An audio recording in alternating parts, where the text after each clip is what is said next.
dengan Kak Rina di sini.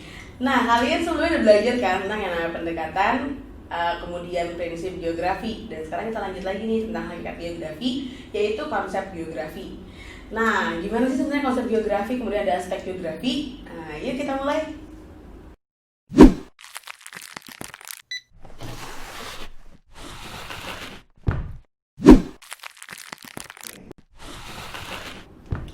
Oke, nah sekarang kita ngebahas yang namanya konsep geografi. Konsep geografi itu ada 10. Banyak banget kan, tapi tenang aja. 10 itu akan menjadi yang namanya 2KM jadi PLN. Oke, 2KM jadi PLN. Itu adalah 10 konsep geografi yang harus kamu ingat. Apa aja sih itu? 2K. K yang pertama itu adalah keterjangkauan. Keterjangkauan, ingat dari kata keterjangkauan. Kemudian K yang kedua itu adalah keterkaitan ruang. Keterkaitan ruang. Keterkaitan ruang artinya nanti akan ada berkaitan dengan hubungan-hubungan gitu kan. Kemudian M-nya itu adalah morfologi. Morfologi. Morfologi berarti bentuk muka bumi. Kemudian ada J-nya. J itu adalah jarak.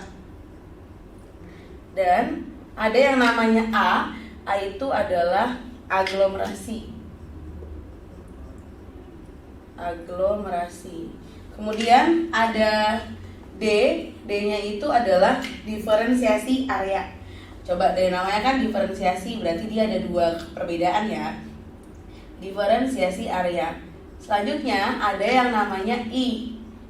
I itu adalah interaksi dan interdependensi. Ini agak mirip nanti sama keterkaitan ruang, interaksi dan interdependensi. Kemudian dependensi. Kemudian itu aja interdependensi. Kemudian itu ada namanya P. P-nya itu adalah pola. Pola itu berarti berkaitan sama susunan-susunan keruangan. Kemudian L-nya itu adalah lokasi. Kemudian N-nya itu adalah nilai kegunaan. Nilai kegunaan berarti berkaitan dengan manfaat-manfaat. Nah, ini 10 konsep geografi, 2KM jadi PLN. 2K, K yang pertama keterjangkauan, keterkaitan ruang, morfologi, jarak, aglomerasi, D-nya diferensiasi area, interaksi, interdependensi, pola, lokasi, dan terakhir ada nilai kegunaan. Oke sahabat MP, tadi kan udah tahu nih apa aja konsep geografi, ada 10. 2KM jadi PLN. Kita bahas satu demi satu ya. Yang pertama itu adalah keterjangkauan. Kalau kamu dengar kata keterjangkauan tuh berarti kamu menjangkau sesuatu kan. Kalau kamu menjangkau sesuatu berarti itu lebih kategorinya bisa dibilang dengan aksesibilitas. Jadi kalau aksesibilitas itu hubungannya dengan cara menjangkau suatu lokasi. Kan ini menjangkau suatu tempat lah ya. Menjangkau suatu tempat. Misalnya nih, kalau kamu mau pergi ke Pulau Seribu di Jakarta, itu kamu pakai apa sih? Ya kan, itu pakai namanya sebuah perahu. Kalau misalnya kamu dari Bogor ke Jakarta, bisa naik apa aja sih? Bisa naik kereta atau naik mobil atau motor. Nah, itu namanya adalah cara menjangkaunya dengan menggunakan suatu kendaraan, ya kan? Itu termasuk kategori jangkauan atau aksesibilitas. Jadi dia menceritakan tentang jangkauan suatu tempat tersebut. Kemudian keterkaitan ruang ini lebih kaitannya adalah hubungan antar fenomena. Kalau kita kaitkan dengan prinsip geografi ini mirip kayak interrelasi. Nah, kalau misalkan keterkaitan ruang itu A menyebabkan sebuah fenomena B. Jadi karena A sehingga ada B. Contohnya apa nih misalnya? Kenapa sih bisa banjir di Jakarta? Yaitu karena masyarakatnya buang sampah sembarangan. Nah, jadi ada suatu fenomena yang disebabkan karena sesuatu, itu namanya adalah keterkaitan ruang. Kemudian kalau morfologi itu pasti hubungannya dengan yang namanya bentuk-bentuk permukaan bumi. Oke, bentuk-bentuk permukaan bumi itu ada banyak banget ya di sekitar kita. Permukaan bumi. Apa aja coba yang kalau kalian tahu bentuk-bentuk permukaan bumi? itu mulai dari fenomena ngomongin tentang misalnya nih Bogor merupakan daerah yang memiliki dataran tinggi di daerah puncak dan dataran rendah di daerah misalnya kota Bogor. Nah itu termasuk kategori ngomongin morfologinya Bogor, yaitu dataran tinggi sama dataran rendahnya. Berarti itu kategori disebut sebagai konsep morfologi. Selanjutnya itu jarak. Jarak itu intinya dibagi menjadi dua. Oke, ini bentar, jarak itu dibagi menjadi dua. Ada yang namanya jarak absolut, ada yang namanya jarak relatif. Dari namanya absolut itu berarti sesuatu yang pasti atau tidak berubah. Biasanya soal-soal tentang jarak absolut ini berkaitan dengan satuan jarak.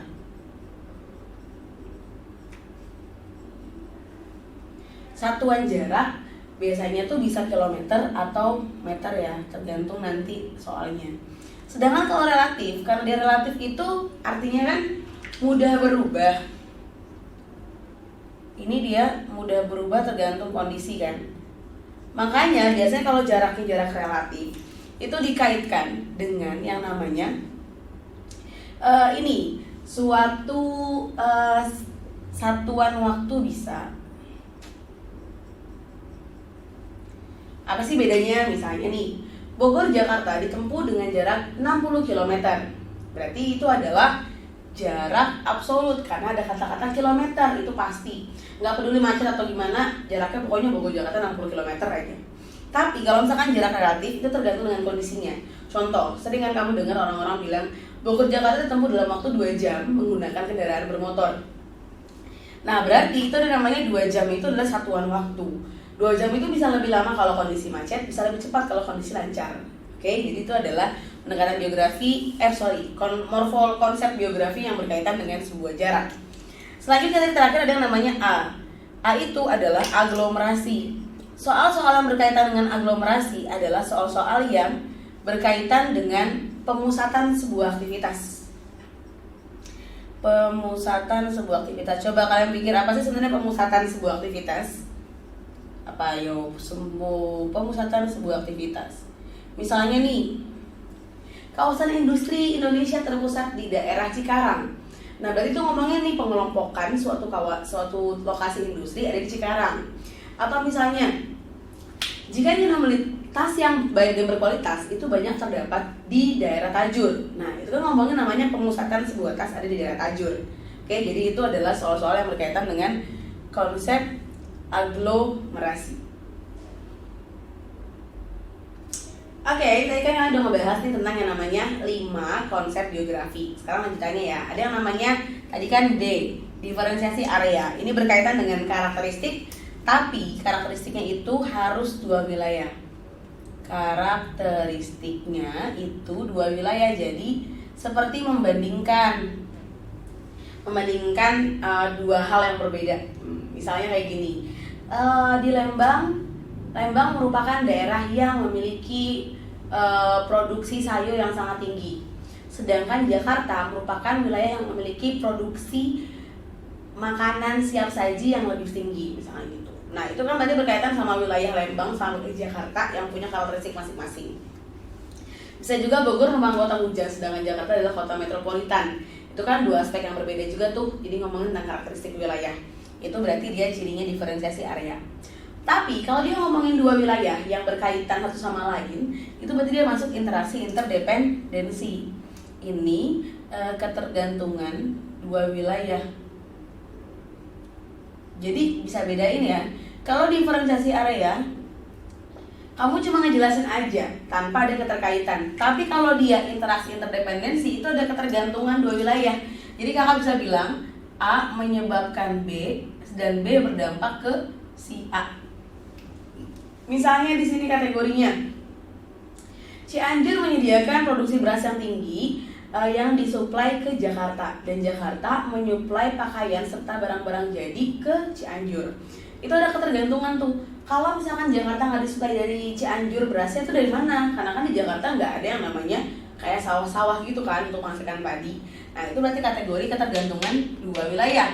Jakarta memberikan sesuatu ke Cianjur, Cianjur memberikan sesuatu ke Jakarta. Ini agak beda sama yang tadi di awal keterkaitan ruang. Kalau keterkaitan ruang, A berdampak ke B, udah stop gitu aja, nggak ada kebalikannya.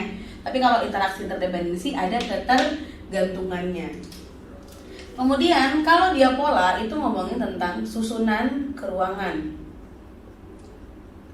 Biasanya kalau dia ngomongin tentang pola itu berkaitan sama kondisi pemukiman biasanya ya. Ini biasanya berkaitan sama kondisi pemukiman. Karena punya pola itu kan suatu tempat kan, makanya ngomongin ini biasanya pemukiman. Itu berarti kategori yang pola. Contoh misalnya, pemukiman di Jakarta banyak yang membentuk pola memanjang mengikuti jalan raya. Itu kan berarti pola pemukimannya memanjang karena ada jalan raya, gitu kan. Itu adalah contoh yang namanya konsep dari pola. Selanjutnya, kalau misalkan lokasi itu ada dua nih, mirip sama jarak yang tadi. Kalau lokasi ada dua, yang pertama ada yang namanya lokasi absolut, ada yang namanya lokasi relatif. Kalau lokasinya lokasi absolut, artinya berarti dia menyatakan koordinat geografis bumi sebenarnya. Ini ngomongin koordinat geografis bumi.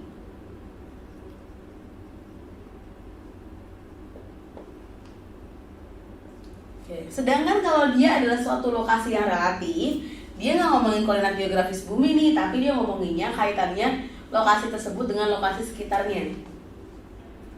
Lokasi sekitarnya. Contoh yang absolut, misalnya Indonesia terletak di lintang 6 derajat LU sampai 11 derajat LS dan 95 derajat bujur timur sampai 141 derajat bujur timur. Itu jelas banget adalah lokasi absolut. Kenapa lokasi absolut? Karena dia ngomongin tentang letak lintang, yaitu koordinat geografis. Ini berarti berkaitan sama lintang dan bujur. Gitu ya. Tapi kalau misalkan dia relatif itu adalah Indonesia terletak di antara dua benua, Asia dan Australia, serta dua samudra, Pasifik sama Samudra Hindia. Kalau seandainya samudra tersebut berganti nama, itu kan tetap aja Indonesia di situ kan, nggak berubah tempatnya, cuma namanya aja yang berubah si samudranya, gitu. Jadi itu berkaitan sama membandingkan dengan lokasi sekitarnya. Jadi itu nggak pasti, bisa aja berubah. Itu adalah konsep yang lokasi. Selanjutnya, kalau dia konsep nilai kegunaan, kan ada namanya nih nilai kegunaan. Berarti ini ngomongin tentang manfaat dari suatu lokasi. Maksudnya apa manfaat satu lokasi? Misalnya, kalau pantai itu buat apa sih biasanya? Pantai sering dijadikan sebagai tempat untuk surfing bagi para wisatawan misalnya. Nah, itu kan berarti manfaat si pantai, tempat tersebut bisa untuk olahraga pantai, olahraga air kan oleh si wisatawan. Nah, itu namanya kategori konsep nilai kegunaan. Jadi ada 10 konsep tadi dibahas, yaitu 2KM jadi PLN, ya kan? 2K yang pertama keterkaitan, kemudian keterjangkauan, kemudian morfologi, jarak aglomerasi, diferensiasi area, interaksi interdependensi, pola, lokasi, dan nilai kegunaan. Diingat baik-baik ya 10 konsepnya. Hai sahabat MP, tadi kan udah bahas tentang yang namanya konsep geografi. Sekarang kita lanjut tentang yang namanya aspek geografi. Ini gampang banget ya kan. Aspek geografi ini ada dua. Yang pertama ada yang namanya aspek non-fisik. Yang kedua ada yang namanya aspek fisik. Oke. Apa sih perbedaan keduanya? Yang namanya aspek fisik itu dibagi menjadi dua kategori. Ya kan? Dua kategori lagi nih. Ada yang biotik, ada yang abiotik. Itu kalau dia fisik ya, ada biotik dari kata bio, ada abiotik berarti tidak bio, tidak hidup gitu kan.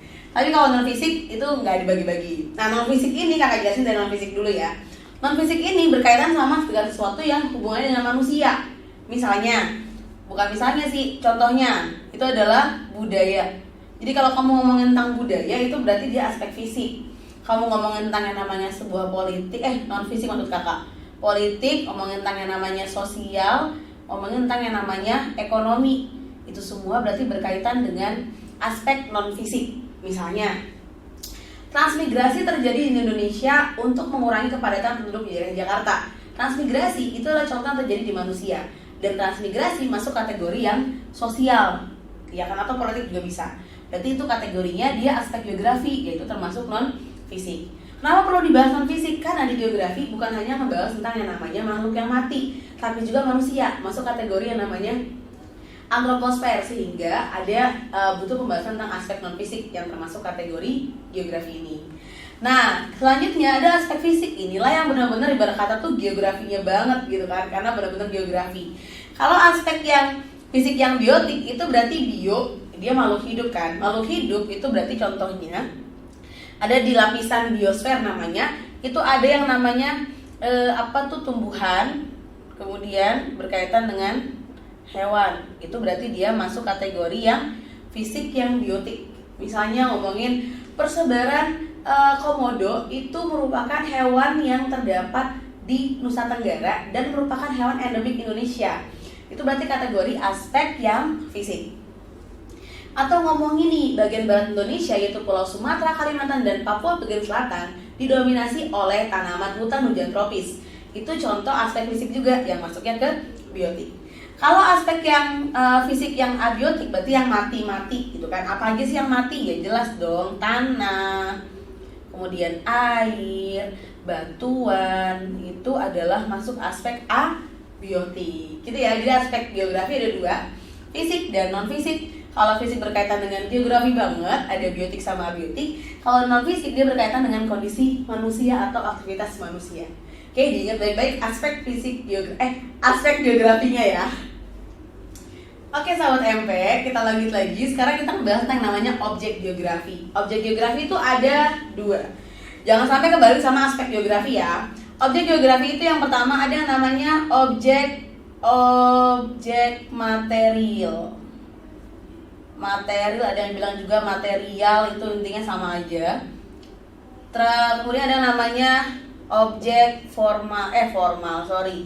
objek formal bener. Objek formal ya kan. Jadi ada namanya objek material atau objek material, kemudian ada namanya objek formal. Perbedaannya, kalau objek material atau objek material itu membahasnya per bidang lapisan bumi, lapisan di bumi kita ini. Misalnya dia ngebahas tentang litosfer, dia ngebahas tentang antroposfer. Jadi ngebahasnya tuh lebih satu bidang aja. Misalkan ngomongin gunung api meletus di Indonesia, itu berarti masuk kategori objek material. Bisa juga tentang atmosfer aja, jadi ngomonginnya per lapisan geosfer kita. Tapi kalau objek formal itu berarti ngomongin tentang keterkaitan antar wilayah. Oke, di mana? Kenapa dia ngomongin keterkaitan antar wilayah? Di mana dalam suatu wilayah itu terdapat gabungan beberapa objek material. Jadi kakak bisa bilang juga di sini itu adalah gabungan dari interaksi objek material. Interaksi objek material. Gitu ya. Jadi kalau ini itu membahasnya per bagian lapisan di geosfernya. Kalau ini ngebahasnya adalah tentang interaksi si objek material-material ini. Jadi mereka saling berkesinambungan. Itu adalah objek geografi. Oke sahabat MP, kita lanjut lagi. Sekarang kita bahas tentang ilmu-ilmu penunjang di bidang geografi itu apa aja sih, ya kan? Atau apa aja sih yang akan kamu bahas di nextnya geografi. Yang pertama itu ada namanya klimatologi dan meteorologi. Ini mirip banget. Bedanya kalau klimatologi berkaitan dengan membahas tentang iklim. Iklim itu wilayahnya luas, ngomonginnya misalkan per negara atau per letak lintang Indonesia. Tapi kalau meteorologi dia ngomonginnya adalah cuaca. Cuaca itu per daerah, makanya jangan kaget kalau kamu banyak yang namanya ngebahas di Bogor hujan, Jakarta nggak hujan, Sulawesi hujan, tapi Papua nggak hujan. Nah itu karena ngomongin ada yang namanya ilmu meteorologi atau cuaca. Ada lagi yang mendukung geografi yang namanya geomorfologi. Dari kata morfologi nih, dan geo berarti berkaitan dengan bentuk-bentuk alam, bentuk-bentuk muka bumi. Jadi ada ilmunya nih, kenapa bisa ada yang namanya Tombolo, kemudian ada namanya wilayah kars berkapur, ada yang namanya danau kapur, ada yang namanya stalaktit stalagmit, itu masuk kategori geomorfologi. Temannya lagi ada nih mirip, yaitu geologi batuan. Jadi mereka adalah ilmu yang berkaitan sama kayak klimatologi sama meteorologi. Kalau geologi spesifik ngebahas jenis-jenis batuan. Ini jenis-jenisnya. Tapi kalau misalkan geomorfologi ini lebih ngebahas tentang proses pembentukannya, proses pembentukan dari muka bumi yang terbentuk dari geologi, gitu ya. Jadi mereka adalah dua ilmu yang mirip, cuma beda konteks yang pembahasan dan pendalamannya, gitu kan. Tapi kalau dia vulkanologi ini ngomongin tentang khusus buat gunung api. Berarti kalau kamu mau tahu atau gimana sih sebenarnya letusan-letusan gunung api di Indonesia atau di dunia, itu masuk kategori ilmu vulkanologi, itu khusus banget ngebahasnya. Dia juga menggunakan ilmu geologi dan ilmu geomorfologi, jadi mereka saling berhubungan. Nah, hidrologi dari kata hidro itu berarti dia perairan darat. Perairan darat itu apa aja? Mulai dari ngebahas tentang yang namanya sungai, danau, rawa, itu semua adalah perairan darat. Dan ada antropologi, temannya hidrologi itu ada nih oceanologi. Kalau oceanologi itu berarti ngomongin tentang perairan laut. Perairan laut itu berarti ya segala macam hal di laut, mulai dari ombak, arus, gelombangnya, fauna-fauna lautnya, biota-biota lautnya, bagaimana sistem mekanisme dalam laut tersebut, ada apa lagi di laut, relief dasar laut, itu semua masuk ke oceanologi kan. Nanti kita akan belajar juga tuh di bab hidrosfer gitu kan. Dan terakhir adalah namanya antropologi, ini berkaitan dengan manusia. Kebiasaan manusia yang memanfaatkan seluruh bagian geografi selain yang tadi kakak bilang gitu ya. Jadi itu adalah ilmu-ilmu penunjang geografi. Jadi kalau kamu belajar geografi, banyak banget hal yang bisa kamu dapatkan, bukan hanya tentang muka bumi tapi juga tentang manusia dan hubungannya dengan permukaan bumi ini. Oke sahabat MP, jadi kita sudah belajar nih bab yang namanya hakikat geografi. Dari mulai pendekatan geografi, yaitu Sekom, kemudian ada yang namanya prinsip geografi, yaitu Dedi, kemudian ada yang namanya konsep geografi, yaitu 2 kali menjadi PLN, ada aspek geografi, fisik non-fisik, dan juga ada objek geografi, material dan objek formal, dan ada terakhir namanya ilmu-ilmu penunjang geografi. Itu semua adalah subbab yang penting banget yang harus kamu bisa dan kamu kuasai, karena itu adalah dasar dari ilmu geografi. Dan next selanjutnya baru kita belajar lebih rinci lagi tentang masing-masing hal yang kita pelajari di hakikat geografi ini. Jadi diingat baik-baik, jangan sampai lupa, dan sampai jumpa di video berikutnya. Dadah!